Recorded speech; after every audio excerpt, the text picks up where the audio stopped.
Aujourd'hui, je vous emmène faire un point un peu particulier sur mon jardin. Parce que je dois bien l'avouer, 2026 est probablement l'une des pires années pour commencer un projet d'autonomie alimentaire. Et pourtant, c'est exactement ce que je suis en train de faire. Mon objectif est toujours le même, transformer progressivement mes 400 mètres carrés en jardin-forêt nourricier pour produire une partie de l'alimentation de ma famille et tendre petit à petit vers davantage d'autonomie. C'est ce que j'appelle la jardinotomie. Mais un jardin-forêt ne se construit pas en quelques mois, surtout avec les conditions climatiques de 2026. Il faut du temps. Et surtout, il faut accepter de commencer avec un jardin qui est loin d'être autonome. Alors aujourd'hui, je vais vous expliquer pourquoi cette année est aussi difficile. Mais surtout, je vais vous expliquer pourquoi malgré tout ça, je ne regrette absolument pas d'avoir commencé. Avant de parler des problèmes que j'ai rencontrés, je souhaite revenir sur l'objectif. Je ne cherche pas à devenir totalement autonome. Sur 400 mètres carrés, mon ambition est plutôt de construire progressivement un jardin-forêt nourricier. Je veux avoir plusieurs étages de végétation. Des arbres, des fruitiers, des arbustes, des plantes vivaces, des légumes, des couvre-sols, des plantes grimpantes. Et tout cela doit progressivement former un système plus résilient. J'ai regardé énormément de vidéos sur la permaculture, la syntropie et l'agroforesterie, et je m'en inspire. Mais rien de tranché, je fonctionne à l'expérience. Je veux créer un jardin où les plantes peuvent progressivement s'aider les unes les autres. Mais il y a un petit problème. Mon jardin-forêt est encore très jeune. Peu d'arbres, peu d'arbustes, peu de couvre-sol. Et c'est justement là que les difficultés commencent. Alors mon premier constat est que ma terre n'est pas au meilleur de sa forme. Le terrain a déjà été cultivé pendant plusieurs années. Et quand on cultive, on récolte.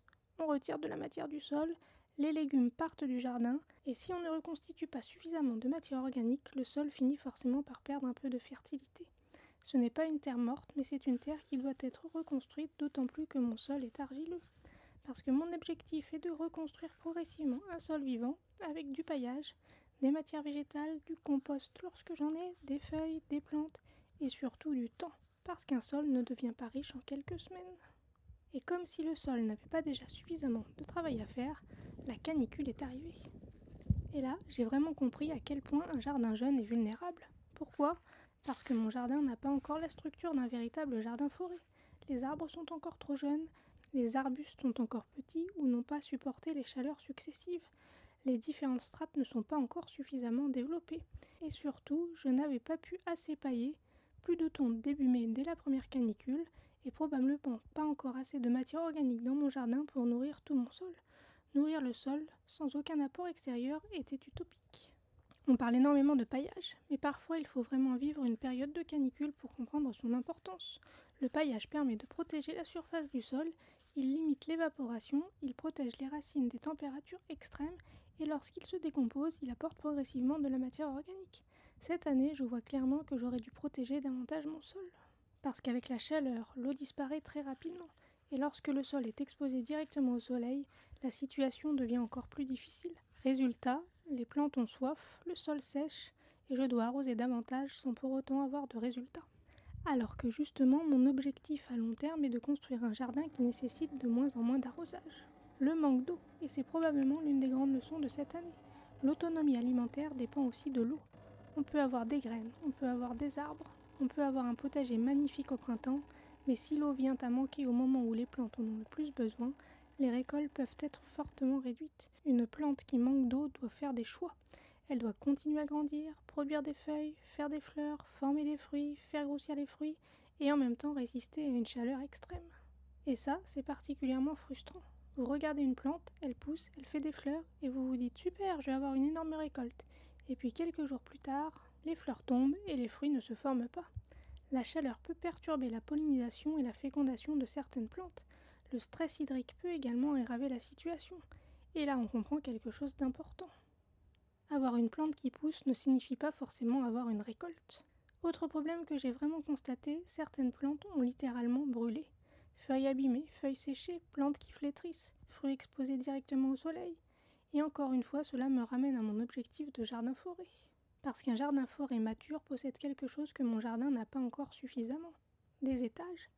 Les grands arbres, les arbres fruitiers, les arbustes, les plantes herbacées, les couvre-sols, les grimpantes. Toutes ces couches végétales peuvent progressivement créer un microclimat. Plus d'ombre, plus de protection, plus de matière organique, une meilleure couverture du sol, une meilleure utilisation de l'espace, mais aujourd'hui, je suis encore dans la phase où je construis tout cela. Le manque d'ombre, et c'est probablement l'une des choses que cette année m'a le plus appris. Je manque d'ombre. Quand on plante un arbre aujourd'hui, on aimerait parfois qu'il soit déjà grand demain, mais malheureusement, ça ne fonctionne pas comme ça. Un petit arbre planté aujourd'hui va mettre plusieurs années avant de véritablement transformer l'environnement autour de lui. Aujourd'hui, je n'ai pas suffisamment d'ombre, mais les arbres que je plante maintenant sont de futurs créateurs d'ombre de mon jardin. Dans quelques années, ils pourront protéger le sol, créer des zones plus fraîches, produire des feuilles, accueillir davantage de biodiversité et participer à la construction du jardin-forêt. Je plante aujourd'hui ce dont mon jardin aura besoin demain. Alors, est-ce que 2026 est vraiment la pire année pour commencer ? Après tout ça, on pourrait se dire « Mais pourquoi commencer maintenant ?» Si vous espérez obtenir immédiatement une grande autonomie alimentaire, oui, c'est une année particulièrement difficile, mais même une année plus normale n'aurait pas permis une grande autonomie, parce qu'un jardin-forêt demande du temps. Il faut améliorer le sol, planter les arbres, créer progressivement de l'ombre, installer les différentes strates, comprendre son terrain, trouver les plantes qui supportent réellement votre climat, et apprendre. Mais si votre objectif est de construire quelque chose sur plusieurs années, alors cette année est extrêmement intéressante, parce que 2026 me montre exactement les faiblesses de mon jardin, elle me montre où l'eau manque, quelles plantes résistent, quelles plantes souffrent, où le sol sèche le plus rapidement, où il manque de l'ombre, où le paillage est insuffisant. Et tout cela va me servir pour la suite. Cette année m'a donc donné une véritable feuille de route. Première chose, davantage de paillage, je veux mieux protéger mon sol. Deuxième chose, davantage de matière organique, je veux continuer à reconstruire progressivement la fertilité. Troisième chose, mieux réfléchir à l'eau, pas seulement à l'arrosage, mais à la façon dont je peux conserver l'eau dans le système. Récupération, paillage, couverture du sol, amélioration progressive de la structure du sol. Quatrième chose, continuer à planter. Les arbres et les arbustes sont une véritable infrastructure pour mon futur jardin-forêt. Ils ne vont pas seulement produire des fruits, ils vont aussi contribuer à créer l'environnement dont les autres plantes ont besoin. Cinquième chose, si 2027 est aussi chaude que 2026, je devrais apporter de l'ombre artificielle dans l'attente que mes arbres grandissent. Et enfin, expérimenter et observer. Parce qu'un jardin-forêt, ce n'est pas seulement planter, c'est observer, tester, se tromper, comprendre, adapter et recommencer. Alors oui, 2026 est probablement l'une des années les plus difficiles pour commencer mon projet d'autonomie. La terre n'est pas assez fertile, le jardin est encore jeune, je manque de paillage, je manque d'ombre, l'eau a manqué, la chaleur a été écrasante, certaines plantes ont brûlé, certaines fleurs n'ont pas donné de fruits. Et forcément, il y a des moments où je me demande si tout cela va vraiment fonctionner. Mais finalement, je crois que cette année est une chance. Parce qu'elle me montre la réalité. Je ne veux pas construire un jardin qui fonctionne uniquement lorsque les conditions sont parfaites. Je veux construire un jardin plus résilient. Un jardin capable de mieux supporter les années difficiles. Et pour cela, je dois commencer par accepter une chose, l'autonomie ne se construit pas en un an. Elle se construit progressivement. Avec le sol, avec l'eau, avec les arbres, avec les plantes, avec la biodiversité et surtout avec le temps. Aujourd'hui, je plante un petit arbre, demain il deviendra peut-être un arbre qui fera de l'ombre. Aujourd'hui, je protège une petite zone du sol, demain elle pourra nourrir tout un écosystème. Aujourd'hui, je fais des erreurs, demain ces erreurs feront partie de mon expérience. Et peut-être que dans quelques années, je regarderai cette saison 2026 et je me dirai « c'est ici que mon jardin-forêt a vraiment commencé ».